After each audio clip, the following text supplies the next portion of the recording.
Hello, ladies and gents. Let's go to chapter 5 in Of Mice and Men. Pull up your online copy or follow along in the book. If you're online, you're going to be on page 42. So we ended chapter 4 with Crooks and the situation that happened in his room, and now we're on chapter 5. It says the end of the great barn was piled high with new hay, and over the pile hung the 4-taloned Jackson fork, suspended from its pulley. The hay came down like a mountain slope to the other end of the barn, and there was a level place as yet unfilled with the new crop. At the sides, the feeding racks were visible, and between the slats, the heads of horses could be seen. It was Sunday afternoon. The resting horses nibbled the remaining wisps of hay, and they stamped their feet, and they bit the wood of the mangers and rattled the halter chains. The afternoon sun sliced in through the cracks of the barn walls and lay in bright lines on the hay. There was the buzz of flies in the air, the lazy afternoon humming. From outside came the clang of horseshoes on the playing peg and the shouts of men, playing, encouraging, jeering. But in the barn it was quiet and humming and lazy and warm. Only Lenny was in the barn, and Lenny sat in the hay beside a packing case under a manger in the end of the barn that had not been filled with hay. Lenny sat in the hay and looked at a little dead puppy that lay in front of him. Lenny looked at it for a long time, and then he put out his huge hand and stroked it clear from one end to the other. And Lenny said softly to the puppy, "Why do you got to get killed? You ain't so little as mice. I didn't bounce you hard."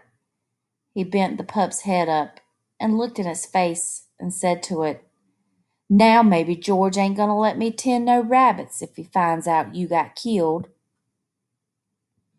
He scooped a little hollow and laid the puppy in it and covered it over with hay, out of sight. But he continued to stare at the mound he had made. He said, "This ain't no bad thing like I got to hide in the brush. Oh, no, this ain't. I'll tell George I found it dead." He unburied the puppy and inspected it, and he stroked it from ears to tail. He went on sorrowfully, "But he'll know. George always knows.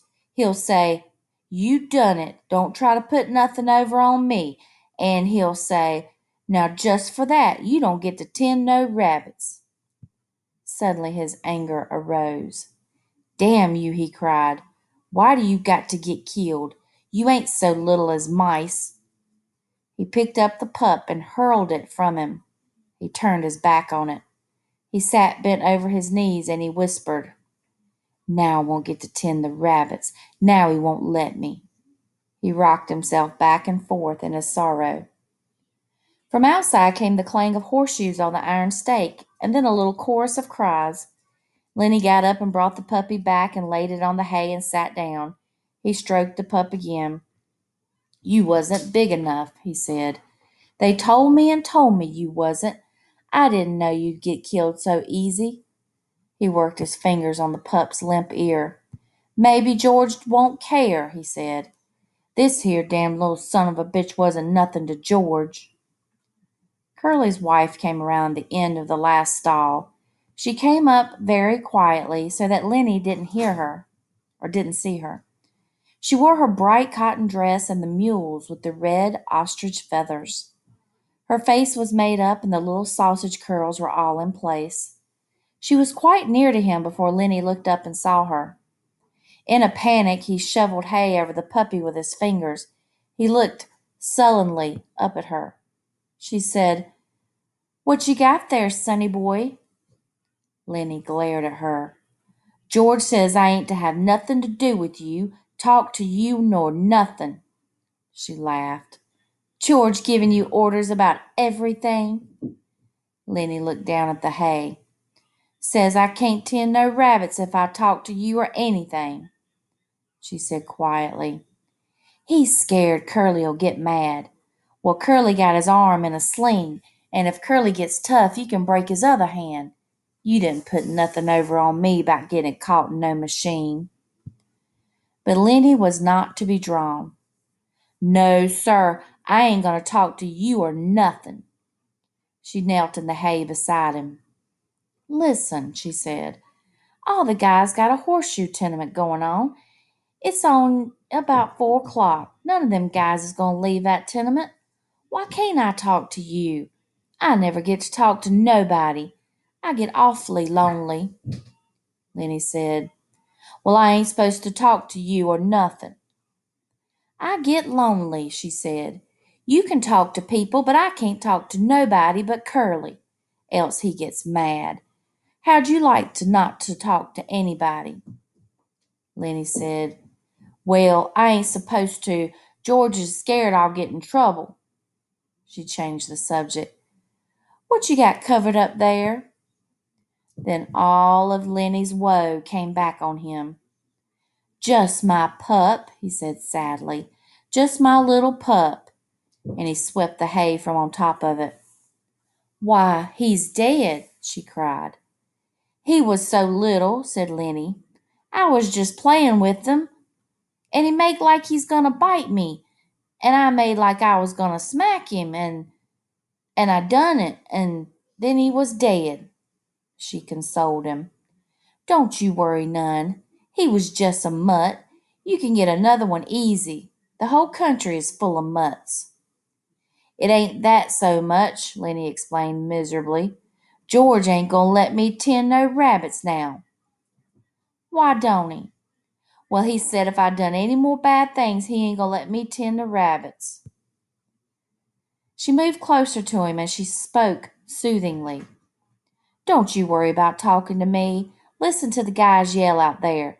They got $4 bet in that tenement. None of them ain't gonna leave till it's over." "If George sees me talking to you, he'll give me hell," Lenny said cautiously. "He told me so." Her face grew angry. "What's the matter with me?" she cried. "Ain't I got a right to talk to nobody? What do they think I am, anyways? You're a nice guy. I don't know why I can't talk to you. I ain't doing no harm to you." "Well, George says you'll get us in a mess." "Oh, nuts," she said. "What kind of harm am I doing to you? Seems like they ain't none of them cares how I gotta live. I tell you I ain't used to living like this. I could have made something of myself," she said darkly. "Maybe I will yet."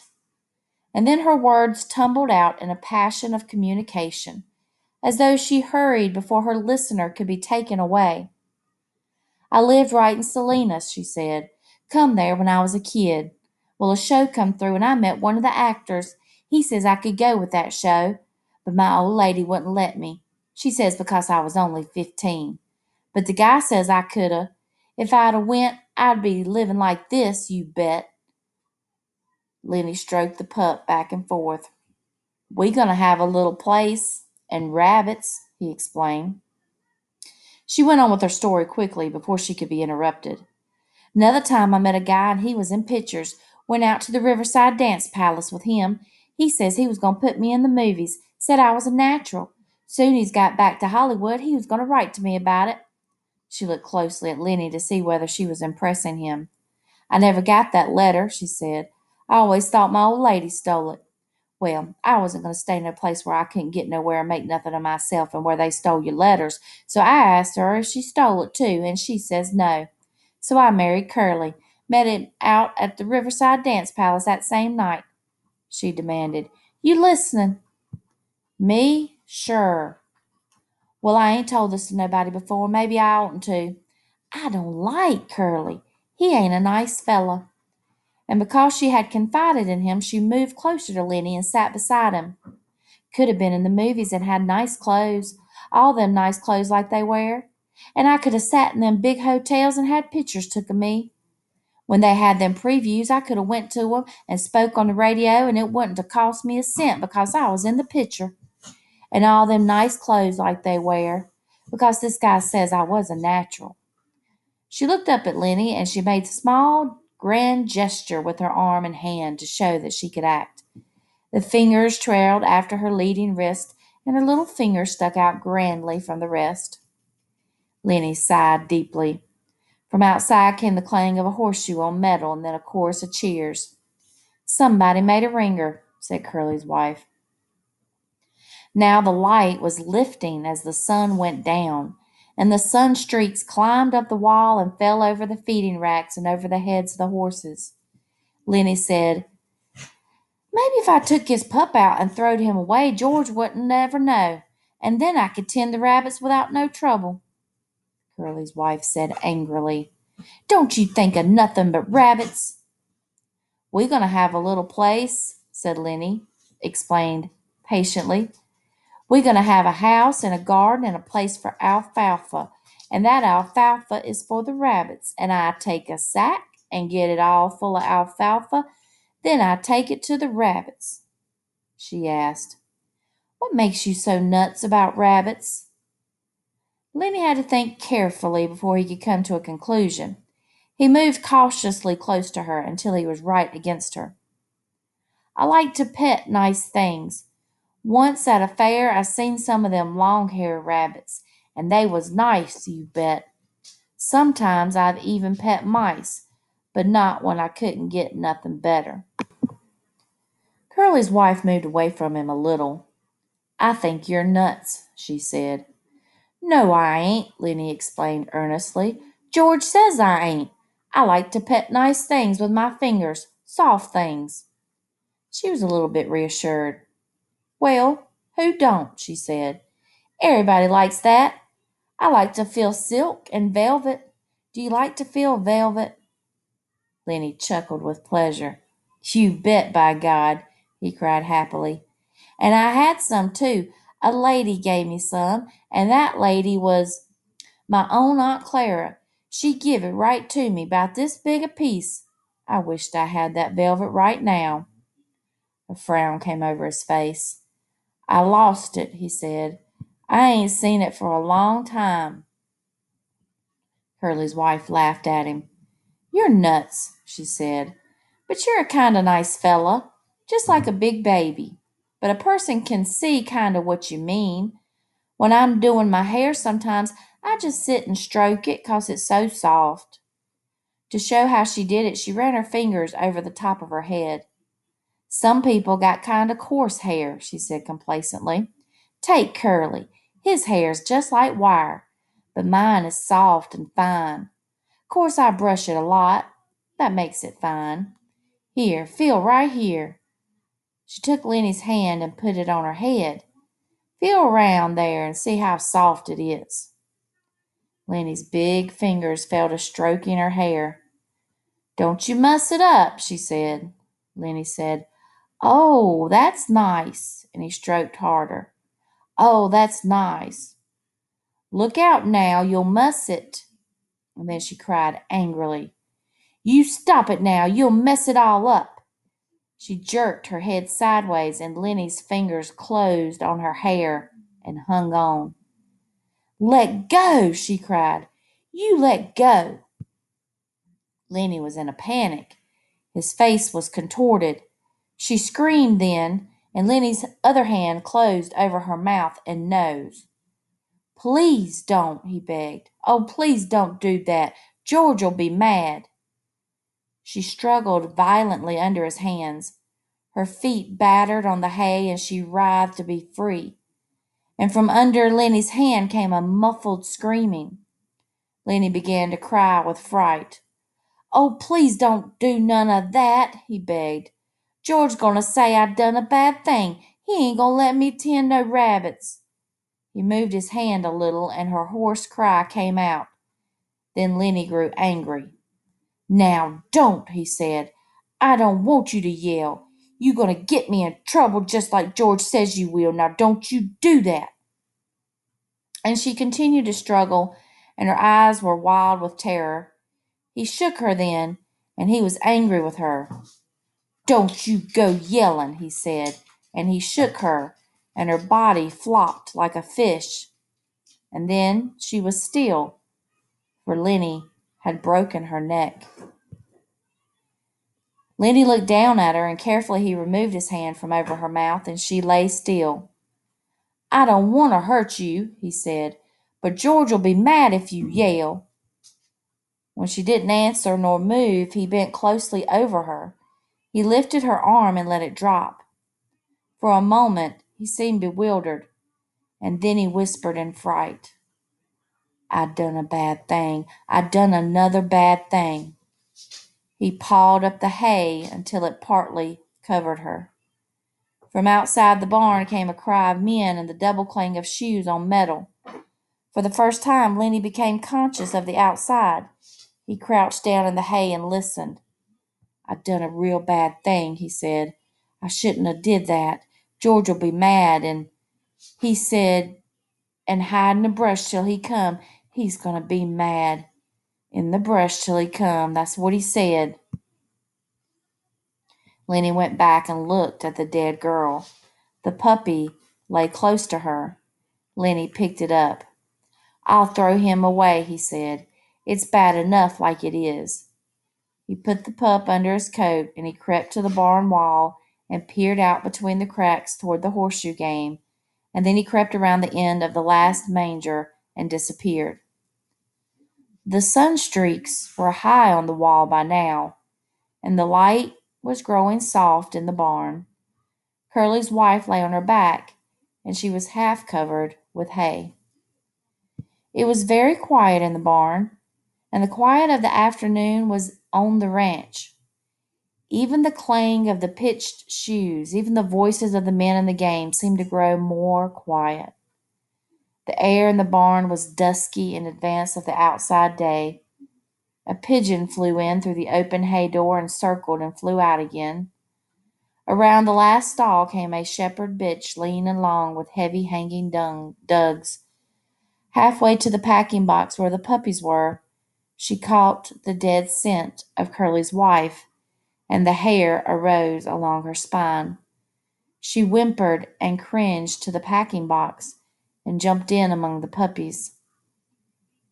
Curly's wife lay with a half covering of yellow hay, and the meanness and the plannings and the discontent and the ache for attention were all gone from her face.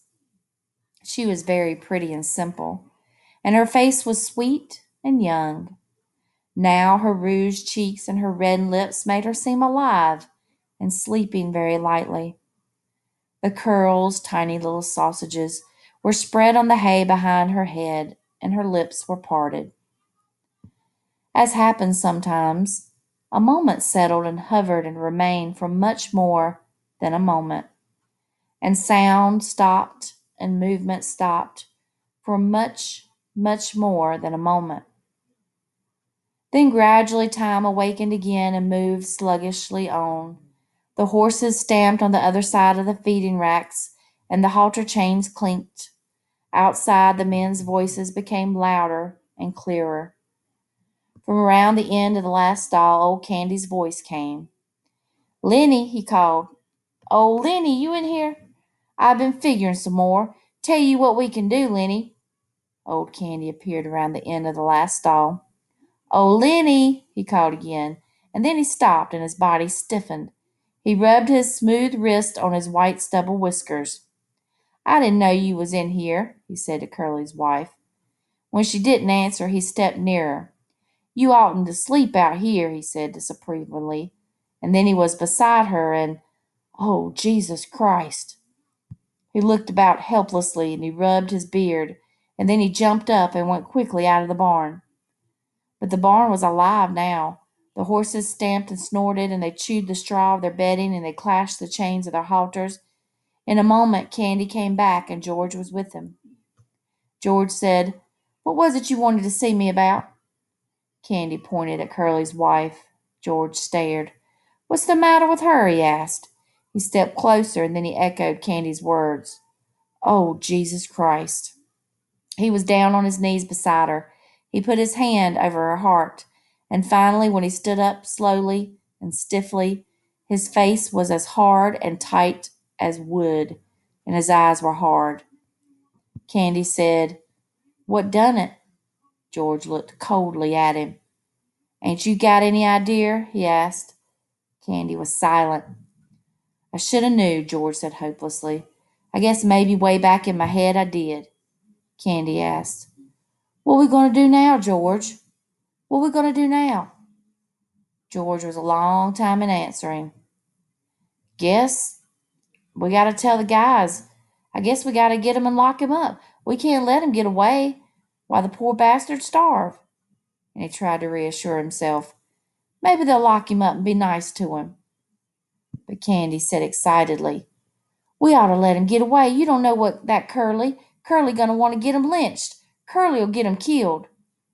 George watched Candy's lips. Yeah, he said at last. That's right. Curly will. And the other guys will. And he looked back at Curly's wife. Now Candy spoke his greatest fear. You and me can get that little place, can't we, George? You and me can go there and live nice, can't we, George? Can't we? Before George answered, Candy dropped his head and looked down at the hay. He knew. George said softly, I think I knowed from the very first. I think I knowed we'd never do her. You used to like to hear about it so much, I got to thinking maybe we would. Then, it's all off? Candy asked sulkily. George didn't answer the question. George said, I'll work my month and I'll take $50 and I'll stay all night in some lousy cow-house, or I'll sit in some pool room till everybody goes home, and then I'll come back and work another month and I'll have $50 more. Candy said, He's such a nice fella. I didn't think he'd do nothing like this. George still stared at Curly's wife. Lenny never done it in meanness, he said. All the time he done bad things, but he never done none of 'em mean. He straightened up and looked back at Candy. Now listen, we gotta tell the guys. They gotta bring him in, I guess. There ain't no way around it. There ain't no way out. Maybe they won't hurt him, he said sharply. I ain't gonna let 'em hurt Lenny. Now you listen. The guys might think I was in on it. I'm gonna go in the bunkhouse.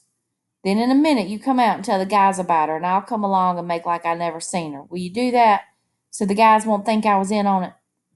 Candy said, Sure, George. Sure, I'll do that. Okay, give me a couple minutes then, and you come running out like you just found her. I'm going now. George turned and went quickly out the barn.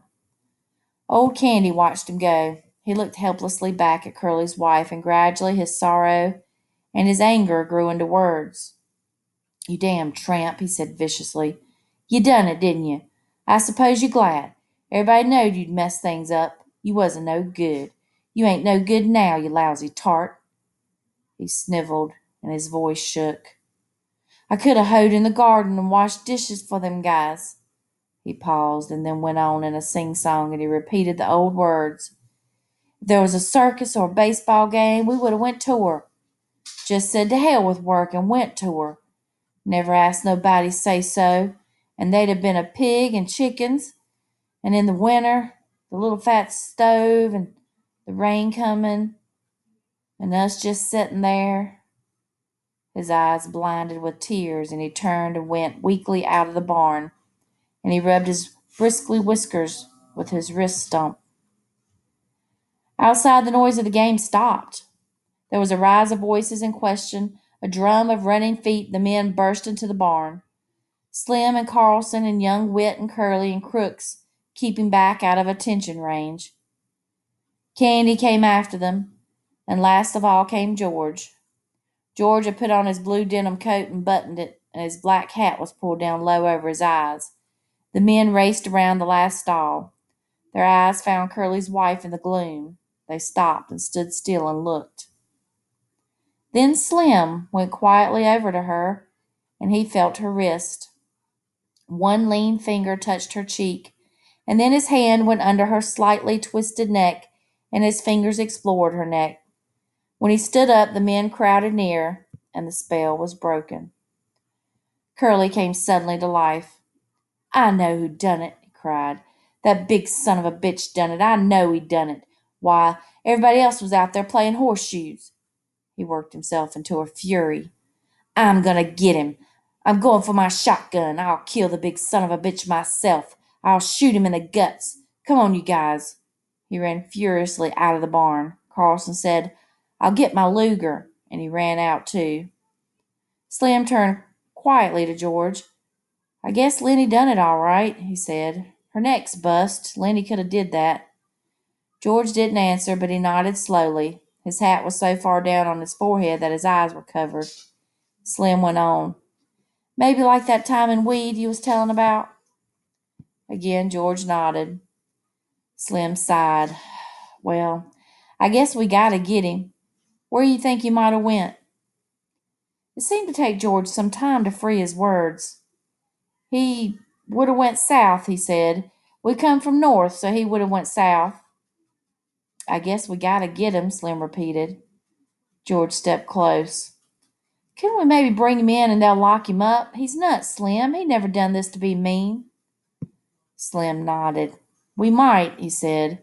"If we could keep Curly in, we might. But Curly's going to want to shoot him. Curly's still mad about his hand. And suppose they lock him up and strap him down and put him in a cage. That ain't no good, George." "I know," said George. "I know."